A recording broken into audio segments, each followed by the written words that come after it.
Everyone welcome back to the YouTube channel science experts. तो आज जो है हम चैप्टर पढ़ने वाले हैं जो कि मेनली आपके बायोलॉजी का चैप्टर है, जो बायोलॉजी में आता है, जिसमें हम ऑर्गेनिजम्स के बारे में, लिविंग ऑर्गेनिजम्स के बारे में पढ़ते हैं।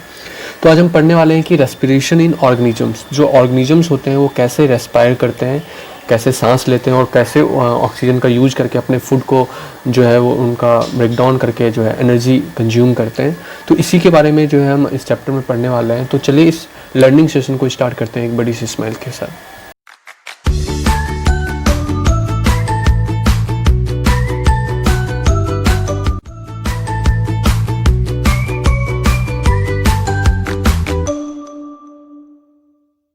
बच्चों इस चैप्टर में जो है मेनली हम रेस्पिरेशन के बारे में पढ़ने वाले हैं, टाइप्स ऑफ रेस्पिरेशन पढ़ने वाले हैं और इस पार्ट में हम मेनली इसी पे फोकस रहेंगे। अगले पार्ट में जो है हम पढ़ेंगे कि कैसे जो ह्यूमंस जो है वो आपके ह्यूमंस में कैसे क्या रेस्पिरेटरी सिस्टम होते हैं, दूसरे एनिमल्स में क्या होते हैं और प्लांट्स में क्या होते हैं।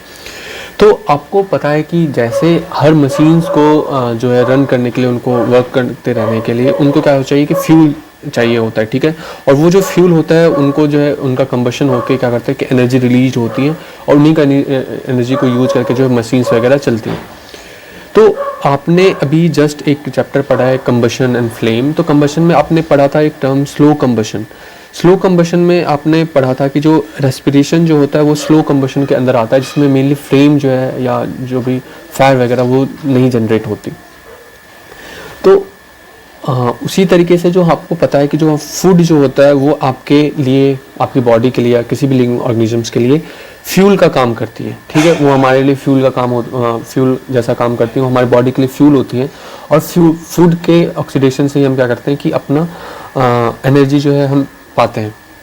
तो नॉर्मली जो है यही जो एनर्जी जो रिलीज होती है जब फूड से, जब उनको डाइजेस्ट किया जाता है और उनके कंपोनेंट्स को जो है डाइजेस्टिव फूड के जो कंपोनेंट्स होते हैं जब वो ऑक्सीजन के साथ रिएक्ट करके जो आपको एनर्जी प्रोवाइड करते हैं, इसी प्रोसेस को हम क्या कहते हैं, रेस्पिरेशन कहते हैं। तो नॉर्मली देखिए यहाँ पे आपको एक दिखाया गया कि एक सेल है, उनमें क्या है कि ग्लूकोज जो है फूड, आपने जब डाइजेशन पढ़ा होगा 7th क्लास में, नॉर्मली जब आपने चैप्टर पढ़ा होगा तो उसमें जो है आपका क्या होता है कि जो भी फूड होता है वो पहले डाइजेस्ट होता है और आपको पता है कि जो भी कार्बोहाइड्रेट्स होते हैं वो छोटे छोटे सब्सटेंशियल यूनिट्स में टूटते हैं, जिनको हम ग्लूकोज कहते हैं। जो ग्लूकोज एब्जॉर्ब फूड होता है वो हर सेल में प्रेजेंट होता है और जब आप जब सांस लेते हो ऑक्सीजन आती है तो वो क्या करता है, इनके साथ कंबशन, स्लो कंबशन होता है, वो रिएक्ट करते हैं। और वो एक्चुअली एरो गलत दिखा रखा है, वो मेनली आपको जो है कार्बन डाइऑक्साइड और आपको वाटर जो है वो प्रोवाइड करते हैं, इसके साथ साथ आपको एनर्जी मिलती है। तो इसी प्रोसेस को हम क्या कहते हैं, रेस्पिरेशन कहते हैं। डायग्रामेटिक अगर रिप्रेजेंटेशन से अगर समझाया जाए तो ये आपका क्या होता है, रेस्पिरेशन होता है, ठीक है। एक सेल में आपका फूड तो होता ही है स्टोर, ऑक्सीजन आया, रिएक्शन हुई, यहाँ पे रिएक्शन हुआ आपका, और ये जो है आपका कार्बन डाइऑक्साइड, एनर्जी और वाटर क्या करता है, आपको प्रोड्यूस करता है। तो नॉर्मली ऑक्सीजन के जब आपको एक सेल को जब चाहिए होता है तो नॉर्मली जो बॉडी होती है वो क्या करती है कि ब्रीथ करती है, जो भी फ्रेश एयर होता है जो इनमें ऑक्सीजन रिच होता है उनको ब्रीथ करती है, सांस लेते हैं हम। और इसके साथ साथ दूसरा क्या होता है कि जो भी हम इनहेल्ड ऑक्सीजन होता है उनको जो है हर सेल तक जो है ट्रांसपोर्ट किया जाता है, पहुँचाया जाता है। और नॉर्मली इनमें जो है आपके ब्लड जो है वो एक तरीके से मेन फैक्टर होता है जो कि आपके इनहेल्ड ऑक्सीजन को हर सेल तक लेके जाता है। इसके बारे में आप जानते ही होंगे और आगे हम पढ़ेंगे भी। यहाँ पे एक फैक्ट दिया है कि जो भी आरटीआई रेस्पिरेटरी ट्रैक्ट इन्फेक्शन होते हैं तो मेनली आपको पता है कि जो भी आपके जो भी नोज़ वगैरह होते हैं उनमें मेनली आपके कुछ सीलिया होते हैं, जो हेयर्स लाइक स्ट्रक्चर होते हैं, जो इनर लाइन, जो ब्रोंकाई, जो स्ट्रक्चर हम पढ़ेंगे ह्यूमन रेस्पिरेटरी सिस्टम में, उनमें क्या होता है कि वो जो है सीलिया जो पैरालाइज हो जाते हैं, वो फंक्शन नहीं कर पाते, मूवमेंट नहीं कर पाते, जिनकी वजह से क्या होता है कि वहाँ पे बैक्टीरियल ग्रोथ हो जाती है, ठीक है। और जो है डस्ट पार्टिकल्स वगैरह जो फिल्टर नहीं हो पाते हैं, तो जिसकी वजह से आपको जो है सांस लेने में प्रॉब्लम होगी। तो इसके लिए जो है इनका जो क्योर होता है कि आप एंटीबायोटिक ट्रीटमेंट ले सकते हो, जिससे वजह से जो बैक्टीरिया वगैरह वो मर जाए, ठीक है। आपका जो सीलियल जो मूवमेंट है वो अच्छे से हो सके, तो ये हम कर सकते हैं। अब रेस्पिरेशन को हम डिटेल में पढ़ते हैं कि रेस्पिरेशन होता क्या है, ठीक है। तो नॉर्मली आपको ये चीज़ तो पता है ना कि जो ऑक्सीजन जो है जब हम सांस लेते हैं, ऑक्सीजन लेते हैं, उसके साथ साथ जो हमारा फूड होता है उसका कंबशन होता है, जो भी डाइजेस्टिव फूड होता है उसका कंबशन होता है, और उसके बाद कार्बन डाइऑक्साइड रिलीज होती है, जिसको हम बाहर सांस जब छोड़ते हैं तो कार्बन डाइऑक्साइड निकालते हैं। उसके साथ साथ जो है हमारा जो फूड है वो स्लो कंबशन करके हमें क्या करता है कि वाटर वेपर्स भी निकालता है, वो भी कार्बन डाइऑक्साइड के साथ निकल जाता है, और जो एनर्जी होती है उस एनर्जी का हम यूज करते हैं अपने जितने भी मेटाबॉलिक एक्टिविटीज़ होती है हमारे बॉडी के अंदर, उनको एक तरीके से सस्टेन करने के लिए, उनको काम करने के लिए हम क्या करते हैं, उस एनर्जी का यूज करते हैं। तो यही प्रोसेस जिनमें ऑक्सीजन को टेक इन किया जाता है, अंदर लिया जाता है, सेल्स तक पहुंचाया जाता है, और जिसकी वजह से क्या होता है कि आपकी एनर्जी प्रोड्यूस होती है, और उसके साथ साथ जो भी आपका गैसियस वेस्ट प्रोडक्ट होता है जैसे कि कार्बन डाइऑक्साइड और वाटर वेपर जिनको रिमूव किया जाता है, उसी को हम क्या कहते हैं, रेस्पिरेशन कहते हैं। तो रेस्पिरेशन के अंदर आपके 3 चीज़ आ गए कि आपने taking in of fresh air, इसके साथ साथ आपका स्लो कंबशन जिसमें एनर्जी रिलीज होती है, और उसके साथ साथ रिमूवल ऑफ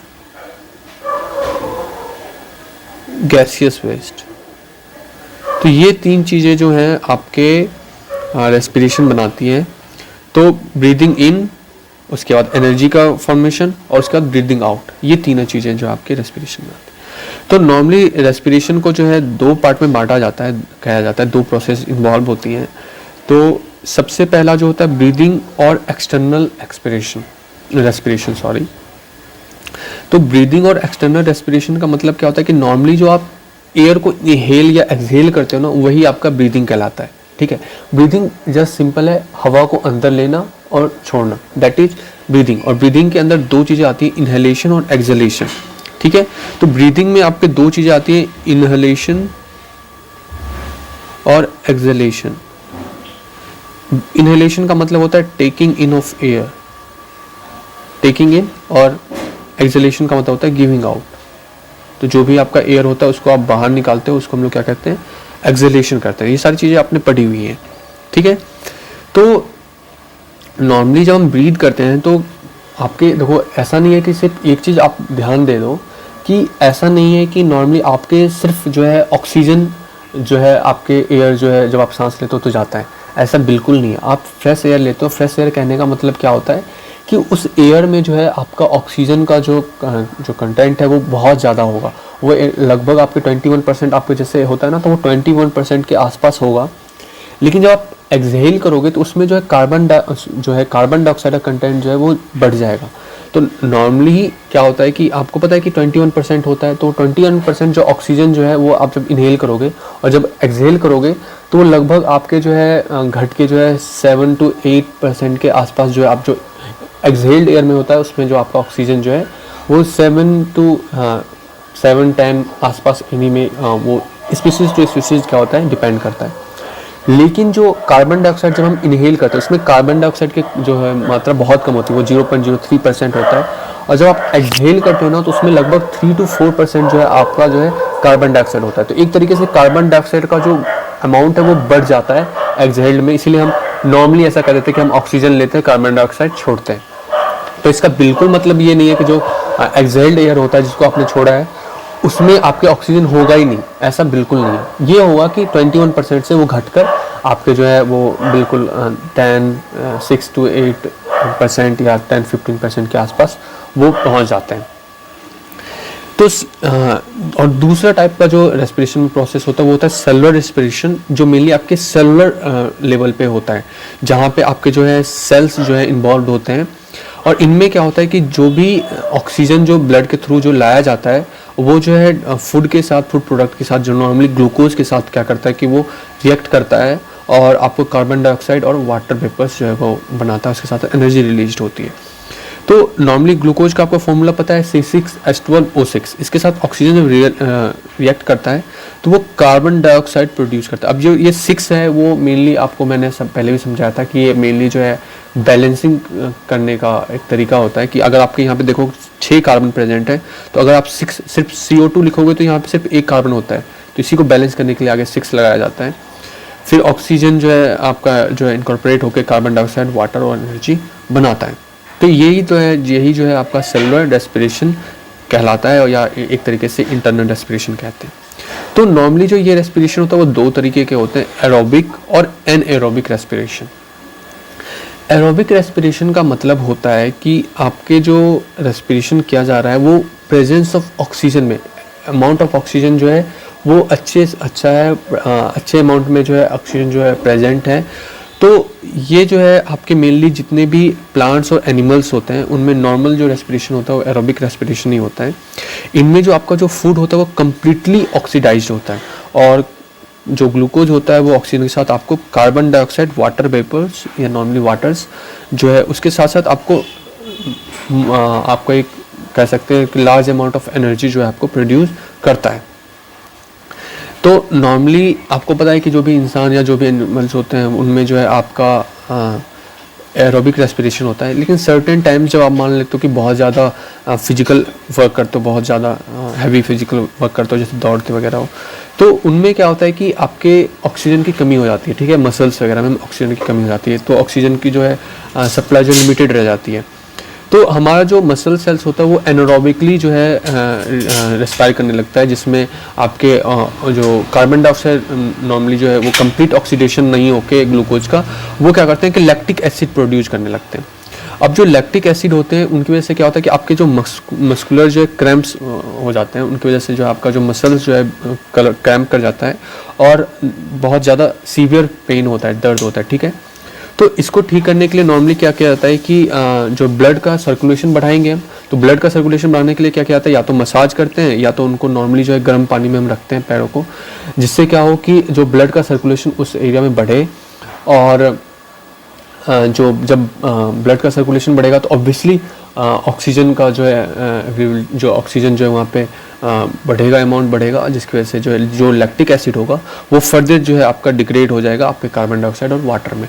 तो ये जो है आपका एक एनारोबिक रेस्पिरेशन जो है आपके मसल सेल्स में, जो ऑर्गेनिजम्स में पाया जाता है, ठीक है। इसके साथ साथ ये चीज़ दिया गया है कि जो भी रेट और अमाउंट होता है गैसेस एक्सचेंज का, वो जो है नॉर्मली आपके एनिमल और उसके स्टेट पे जैसे क्या होता है डिपेंड करता है।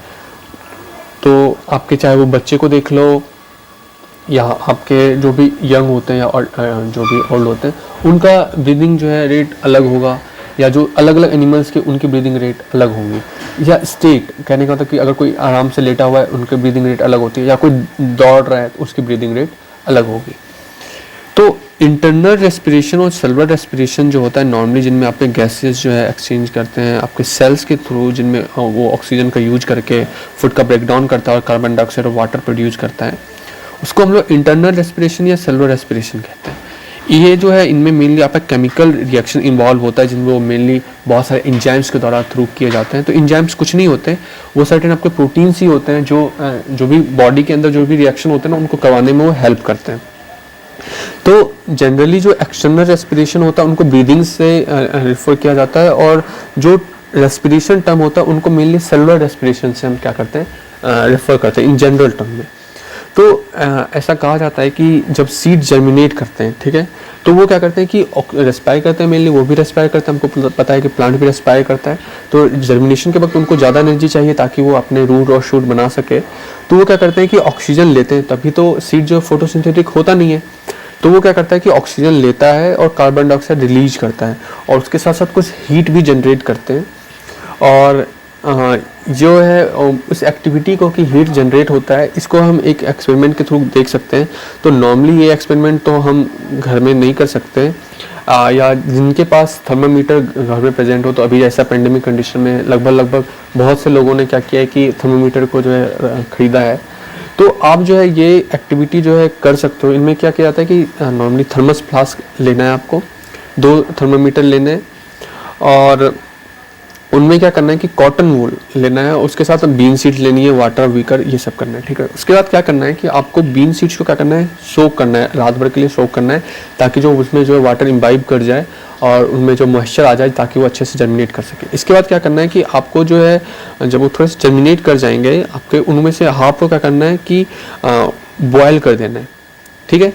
तो बॉयल करने से क्या होगा कि वो किल हो जाएंगे, वो जर्मिनेट फर्दर आपके नहीं कर पाएंगे, जो भी उनके जो सेल्स होंगे वो मर जाएंगे। तो प्लांट सेल जो भी सीड के अंदर सेल्स होंगे तो वो जर्मिनेट नहीं कर पाएंगे, नॉर्मली आपको ऐसे समझ सकते हो। तो एक में क्या करना है, आपको डेड सीड्स डालने हैं, और एक में जो नॉर्मली आपके जर्मिनेटेड सीड्स थे उनको डालना है।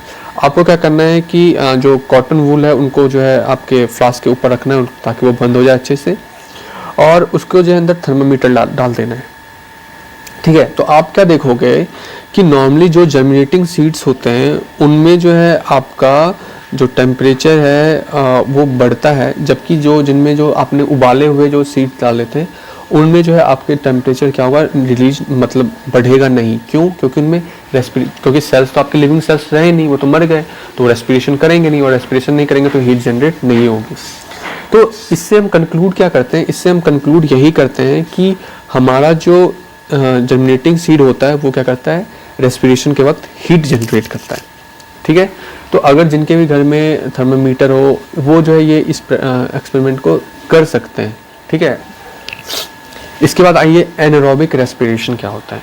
तो एन आगे ए एन लग गया तो ए एन से समझ सकते हो कि नॉर्मली एंटोनिम्स हम बनाते हैं। ठीक है, एरोबिक जो है एयर से आता है। तो कुछ ऑर्गेनिजम्स होते हैं जैसे कि ईस्ट जो होता है, ठीक है, ईस्ट आप जो होता है ईस्ट पाउडर आप लोग यूज करते हो बेकिंग पाउडर में, जो भी बेकिंग के लिए हम वगैरह में यूज करते हैं ईस्ट पाउडर। तो ईस्ट जो होता है वो फंजाई होता है। ठीक है, और कुछ बैक्टीरिया जो होते हैं वो आपके बिना ऑक्सीजन के भी सर्वाइव कर सकते हैं, और वो जो रेस्पिरेशन का मेथड अपनाते हैं उनको हम लोग एनारोबिक रेस्पिरेशन करते हैं, जिसमें उस टाइप के रेस्पिरेशन जिसमें आपके एनिमल्स जो है वो in the absence of oxygen respire करते हैं। तो नॉर्मली जो है आपसे कभी भी ये एनारोबिक जो है ऑर्गेनिज्म पूछा जाए तो वैसे ऑर्गेनिज्म जो एनारोबिक रेस्पिरेशन करते हैं। तो इनमें जो है कार्बन डाइऑक्साइड का जो है के साथ साथ आपके इथाइल अल्कोहल जो है प्रोड्यूस होते हैं। तो इसमें जो फूड प्रोडक्ट होता है उनका जो है कंप्लीट ऑक्सीडेशन नहीं होता, वो कम्प्लीटली जो है ब्रेकडाउन उनका नहीं होता, वो जो है इथाइल अल्कोहल में कन्वर्ट हो जाते हैं। तो अगर आपको पता हो कि जो भी ब्रेवरीज जो होते हैं शराब वगैरह बनाई जाती है तो उनको जो है फर्मेंटेशन किया जाता है, उनमें जो ईस्ट वगैरह या बैक्टीरिया का यूज किया जाता है, उनमें यही चीज़ें होती हैं कि आपके जो है अल्कोहल जो है प्रोड्यूस्ड होता है। तो इन्हीं अल्कोहल का जो है आप इंडस्ट्रीज़ में यूज किया जाता है, आपको पता ही है। तो इस टाइप के रेस्पिरेशन को क्या कहा जाता है कि आपके फर्मेंटेशन कहा जाता है, जिनमें आपके जो है नॉर्मली अल्कोहल जो है प्रोड्यूस होता है बैक्टीरिया वगैरह या जो भी माइक्रोब्स का यूज करके। तो एरोबिक और एनएरोबिक रेस्पिरेशन में डिफरेंसेस क्या हैं? तो जो भी एरोबिक रेस्पिरेशन होता है वो आपके प्रेजेंस ऑफ ऑक्सीजन होगा, anaerobic absence of oxygen. Aerobic respiration में आपका कंप्लीट ऑक्सीडेशन या ब्रेकडाउन होता है, इनमें आपका पार्शियल ब्रेकडाउन होता है। इनमें जो है आपके एंड प्रोडक्ट जो होते हैं वो आपके कार्बन डाइऑक्साइड और वाटर होते हैं। इनमें जो है आपका अल्कोहल हो सकता है या आपके लैक्टिक एसिड होता है, वो अगर आपके मसल्स में होता है तो। एरोबिक रेस्पिरेशन जो होते हैं वो आपके considerable amount of energy produce करते हैं, जबकि एनारोबिक रेस्पिरेशन में आपकी ज़्यादा एनर्जी प्रोड्यूस नहीं होती। तो इसी के साथ साथ हम जो है रेस्पिरेशन को समझ सकते हैं। अब जो है दूसरे पार्ट में जो है हम ये पढ़ेंगे कि जो ह्यूमंस में जो रेस्पिरेटरी सिस्टम कैसा होता है और कैसे लंग्स वगैरह जो हेल्प करते हैं ऑक्सीजन को अंदर लेने में, बाहर करने में, और कैसे वो आपके हर सेल्स तक पहुंचता है। दूसरे एनिमल्स आपके चाहे अर्थवर्म में, आपके इंसेक्ट्स वगैरह में या प्लांट्स में कैसे रेस्पिरेशन होता है, इसके बारे में हम दूसरे पार्ट में पढ़ेंगे। तो दूसरे पार्ट से जुड़े रहने के लिए हमारे YouTube से चैनल को आप सब्सक्राइब कर सकते हो और आपको जो है नोटिफिकेशन मिल जाएगी। और तब तक के लिए आप अपना ध्यान रखिए और पढ़ते रहिए। Thank you.